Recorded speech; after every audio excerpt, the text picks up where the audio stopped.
بسم اللہ الرحمن الرحیم۔ السلام علیکم۔ آج 16 ستمبر بروز سوموار ہم بات کریں گے دو اہم کیسز کے حوالے سے۔ پاکستان کی عوام کو مبارکباد پیش کرتا ہوں، آئینی ترمیم کے لیے بلائے گئے نام نہاد اجلاسوں کو مؤخر کر دیا ہے، غیر معینہ مدت کے لیے مؤخر کر دیا ہے۔ یہ عوام پاکستان کی کامیابی ہے، یہ پاکستان تحریک انصاف کی لیڈرشپ کی کامیابی ہے، اور یہ مولانا فضل الرحمان کی کامیابی ہے، اور یہ وکلاء کی کامیابی ہے۔ آج وکلاء کی جانب سے جو اہم جو اعلانات کیے گئے اور ان کی جانب سے جو ایک بڑی پیش رفت سامنے آئی ہے وہ میں آپ کے ساتھ شیئر کروں گا، اور ساتھ وکلاء تحریک شروع کرنے کے حوالے سے جو اعلان کیا گیا ہے اس کی تفصیل بھی میں آپ کے ساتھ شیئر کروں گا۔ سب سے پہلے میں آپ کو بتاتا چلوں کہ بیرسٹر گوہر علی خان جو پاکستان تحریک انصاف کے چیئرمین ہیں، ان کی جانب سے جو تجاویز ہیں، مجوزہ آئینی ترمیم ہے، اس سے متعلق ان کا کہنا تھا کہ آئینی ترمیم کے حوالے سے جو مسودہ سامنے آیا ہے اس پر تو کوئی بھی اتفاق نہیں کر سکتا، یہ تو قابل قبول ہی نہیں ہے۔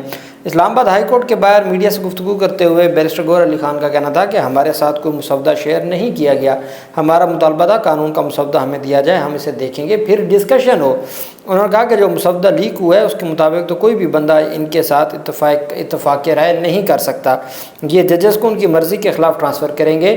اس کا مطلب ہے ججز کو جب مرضی ٹرانسفر کر دیا جائے، اگر کوئی جج نہیں جاتا تو اس سے استعفیٰ لے لیا جائے گا، عدلیہ پر قدغن لگ جائے گی۔ بیرسٹر گوہر کا کہنا تھا کہ سپریم کورٹ سے سارے اختیارات لیے جا رہے ہیں، متوازی عدالتیں کیسے چلیں گی؟ آئینی ترمیم کے معاملے پر سب جماعتوں کو آن بورڈ لیا جانا چاہیے تھا، اگر قانون کا ڈرافٹ نہیں ہے تو اتفاق رائے کس چیز پر کرنا ہے؟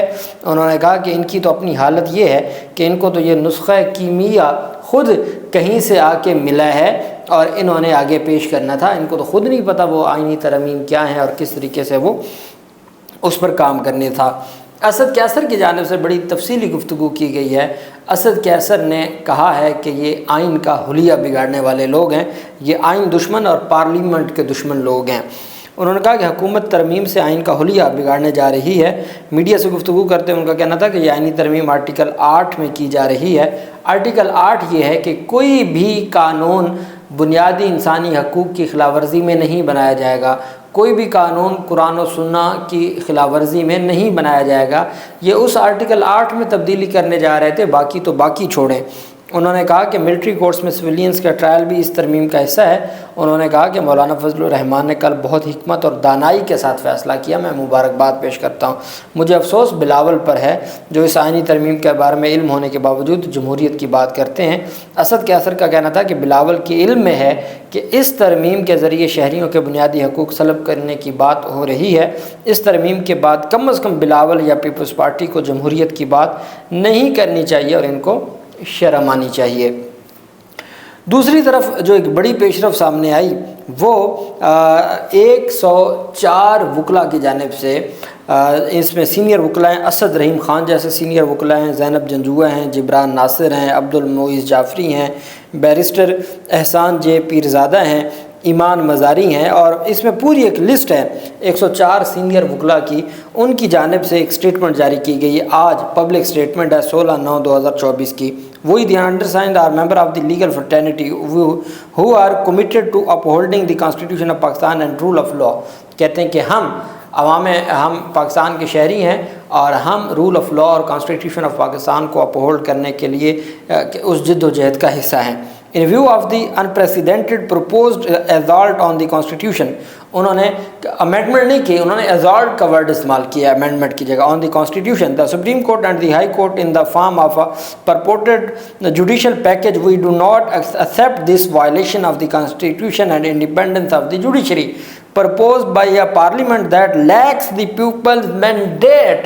104 وکیل کہہ رہے ہیں سینئر موسٹ کہ یہ جو پارلیمنٹ ہے یہ تو عوام کے مینڈیٹ ہی نہیں رکھتی، ان کے پاس تو عوام کا مینڈیٹ ہی نہیں ہے، lack of mandate of public ہے، یہ کیسے اس طرح کی کوئی ترمیم کر سکتی ہے اور عدلیہ کی آزادی پر حملہ کر سکتی ہے؟ یہ نہیں کر سکتے، کوئی اختیار نہیں ہے ان کے پاس۔ Allowing the transfer of high courts judges from one province to another is a malafide attempt to further subvert not only judicial independence but also provincial autonomy. The judiciary is the custodian of the constitution and cannot be dealt with at par with the bureaucracy، کہ آپ اس کو bureaucracy کی طرح deal نہیں کر سکتے۔ which is